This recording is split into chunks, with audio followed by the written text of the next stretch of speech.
Vishwamitri revival project અંતર્ગત ચાલતી કામગીરીનું મેયર, પદાધિકારીઓ તેમજ અધિકારીઓ દ્વારા સ્થળ મુલાકાત લઈ નિરીક્ષણ કરવામાં આવ્યું હતું। ગત વર્ષનો માનવસર્જિત પૂર વડોદરાવાસીઓ ભૂલી શક્યા નથી। સામાન્ય દિવસોમાં નળમાં પાણી નથી આવતું અને ચોમાસામાં પૂરની પરિસ્થિતિ સત્તાધીશો અધિકારીઓના પ્રતાપે સર્જાય છે। ત્યારે વિશ્વામિત્રી નદીને પહોળી અને ઊંડી કરવા બાબતે રાજ્ય સરકાર દ્વારા સૂચનાઓ આપવામાં આવી હતી। પરિણામે પાલિકા દ્વારા વિશ્વામિત્રી રિવાઇવલ પ્રોજેક્ટ તાત્કાલિક ધોરણે શરૂ કર્યો હતો અને 100 દિવસમાં સમાપ્ત કરવાનું લક્ષ્ય અપાયું છે અને 10મી જૂન સુધી કામગીરી પૂરી કરવાનું આયોજન હતું। આ કામગીરી અંગે અવારનવાર નિરીક્ષણ કરવામાં આવી રહ્યું છે।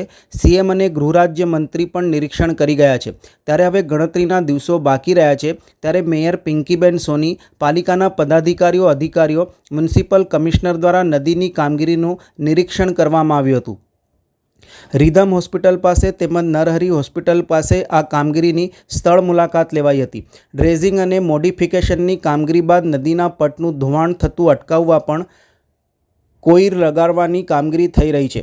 મેયર પિંકીબેન સોની દ્વારા કામગીરી સંદર્ભે જણાવ્યું હતું કે કામગીરી 10મી જૂને પૂર્ણ થશે। હાલ મોટાભાગની કામગીરી પૂર્ણ થઈ છે। ડ્રેઝિંગની કામગીરીથી વિશ્વામિત્રીમાં પાણી સંગ્રહ ક્ષમતા, વહન ક્ષમતા 2 થી 3 ગણી વધારી શકાય તે રીતનું પ્લાનિંગ કરીને આ કામગીરી કરી છે। માટીનું ધોવાણ ન થાય માટે 1.35 હજાર સ્ક્વેર મીટરમાં કોકોપીટ પાથરી જીરો ટેક્સટાઇલ વુવન વર્ક અને એની ઉપર વેટેવર ગ્રાસને પ્લાન્ટ કરાય છે। 1 ફૂટ બાય 1 ફૂટના અંતરે તેના મૂળિયા જમીનમાં ઊંડા ઉતરે છે, જેથી જમીનની મજબૂતાઈ સુનિશ્ચિત થતી હોય છે। રીધમ હોસ્પિટલથી ચેતક બ્રિજ સુધી આ કોઇલ બોર્ડ વેટેવર ગ્રાસની કામગીરી પૂર્ણ કરાઈ છે। નરહરી હોસ્પિટલ પાસે પણ આ કામગીરી થઈ રહી છે। પ્લાન્ટેશન કામગીરી પણ હવે પર્યાવરણ દિવસ બાદ હાથ ધરાશે, જેથી તેની સુંદરતામાં પણ વધારો થશે। હાલ સુધી 19 લાખ ઘન મીટર માટી ડ્રેઝિંગ કરી દેવાઈ છે। હવે અઠવાડિયાની કામગીરી બાકી છે। ઉલ્લેખનીય છે કે પાલિકા દ્વારા આ વખતે વિશ્વામિત્રી રિવાઇવલ પ્રોજેક્ટ હાથ ધર્યો છે। હવે તે કેટલો સાર્થક અને અસરકારક છે તે તો આવનાર ચોમાસા દરમિયાન જ ખબર પડશે। વડોદરા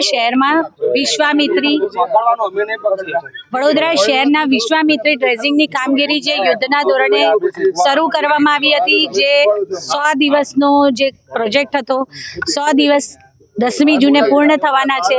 ત્યારે લગભગ મોટાભાગની કામગીરી પૂર્ણ થઈ ચૂકી છે। એકાદ અઠવાડિયાની કામગીરી આ ડ્રેઝિંગની બાકી છે, તે પણ કામગીરી ચાલુ છે।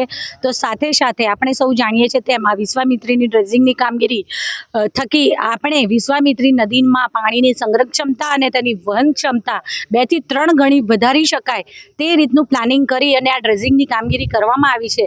ત્યારે આ તટ વિસ્તારમાં જે માટી, કિનારા પરની માટી હોય, આ માટીનું વરસાદના સમયગાળા દરમિયાન વરસાદ પડવાથી ધોવાણ થઈ અને પાછી નદીમાં ભળે અને આપણે જે કામગીરી કરી છે તેમાં પાછી જો માટી અંદર પહોંચે છે તો કદાચ કરીને આ સંગ્રહ ક્ષમતામાં કે વહન ક્ષમતામાં અવરોધ ઊભો કરી શકે તેવા સંજોગો ન સર્જાય તે માટે થઈ અને એક આપણે કોઇર બોર્ડ એટલે કે કોઇર ઝીરો ટેક્સટાઇલ વુવન વર્ક દ્વારા એની આપણે એ સુનિશ્ચિત કર્યું છે કે આ માટીનું ધોવાણ થઈ અને આપણી વિશ્વામિત્રી નદીમાં પાછી આ માટી ન ભળે, જે માટે 1,32,000 સ્ક્વેર મીટરમાં પ્લાનિંગ કરી રહ્યા છે કે આપણે આ કામગીરી કરી શકીએ। જેમાં સૌથી પહેલાં નીચે તો કોકોપીટ પાથરવામાં આવે છે, તેની ઉપર ઝીરો ટેક્સટાઇલ વુવન વર્ક અને એની ઉપર વેટેવર ગ્રાસને પ્લાન્ટ કરવામાં આવે છે 1 ફૂટ બાય 1 ફૂટના અંતરે, જેના મૂળિયા જમીનમાં ઊંડે સુધી ઉતરતા હોય અને તેના થકી આ જમીનની મજબૂતાઈ પણ સુનિશ્ચિત થતી હોય છે। અત્યારે રીધમ હોસ્પિટલથી લઈ અને ચેતક બ્રિજ સુધી જ્યાં 4,000 સ્ક્વેર મીટરનું આ કોઇર બોર્ડ વેટેવર ગ્રાસનું પ્લાનિંગ જે હતું એની કામગીરી પૂર્ણ કરવામાં આવી છે। તો નરહરી બ્રિજ ખાતે પણ 2500 સ્ક્વેર મીટરમાં આ કામગીરી અત્યારે ચાલી રહી છે, જેનાથી પાણીનું ધોવાણ થતું અટકશે અને આ નેચરલ પેટર્ન એટલે કે કુદરતી જ વસ્તુઓનું જેવી રીતે કે પેલું કોકોપીટ છે એટલે કે નારિયેળના જે છોડા હોય છે અને આ જે વેટેવર ગ્રાસ છે, એક આ નવા અભિગમ સાથે આ કોઇર બોર્ડનું કામગીરી ચાલુ થઈ રહી છે। આજે અહીં જે રીધમ હોસ્પિટલની બાજુમાં વિશ્વામિત્રીનો તટ વિસ્તાર છે ત્યાં વિઝિટનું આયોજન કરવામાં આવ્યું હતું કમિશનર શ્રી દ્વારા। ત્યારે અહીં સ્ટેન્ડિંગ સમિતિના ચેરમેન શ્રી ડૉક્ટર શીતલભાઈ મિસ્ત્રી અને વડોદરા મહાનગરપાલિકાના કમિશનર શ્રી અરુણ મહેશ બાબુ સાથે સૌ અધિકારીઓની ટીમ અને બધા સાથે મળી અને અહીંયા વિઝિટ કરી કામગીરી કેવી રીતે ચાલી રહી છે અને આગામી બીજી ક્યાં કેવી રીતનું પ્લાનિંગ કરી શકાય એ માટેની ચર્ચા વિચારણા કરી। આભાર। પ્લાનિંગ કર્યું છે એનાથી થોડે ઉપર ત્યાં પણ આગામી વિશ્વ પર્યાવરણ દિવસ આવી રહ્યો છે ત્યારે વિશ્વ પર્યાવરણ પખવાડિયું કે એવી રીતે લાંબા સમય સુધી જ્યારે પ્લાન્ટેશનના પ્લાનિંગો કરી અને વિશ્વ પર્યાવરણ દિવસ ઉજવવામાં આવનાર છે ત્યારે આ વિશ્વામિત્રીના તટ વિસ્તારમાં પણ પ્લાન્ટેશનના પ્લાનિંગો કરીશું જેથી કરી અને અહીં વિશ્વામિત્રીના તટ વિસ્તારમાં વસતા પશુ પક્ષીઓને આપણે નેચરલ વાતાવરણ આપી શકીએ તો સાથે સાથે આ વેટેવર ગ્રાસ આપણે જોઈ શકીએ છીએ કે દેખાવમાં પણ ખૂબ સુંદર લાગે છે વિશ્વામિત્રીનો તટ વિસ્તાર જે બ્યુટિફિકેશનની સાથે સાથે તેને મજબૂતાઈ આપવાનું પણ કામગીરી કરવામાં આવી રહી છે. ગઈકાલ સુધીમાં 19 લાખ ઘન મીટર માટી ડ્રેઝિંગ કરી દેવામાં આવી છે. અઠવાડિયા સુધીની કામગીરી બાકી છે.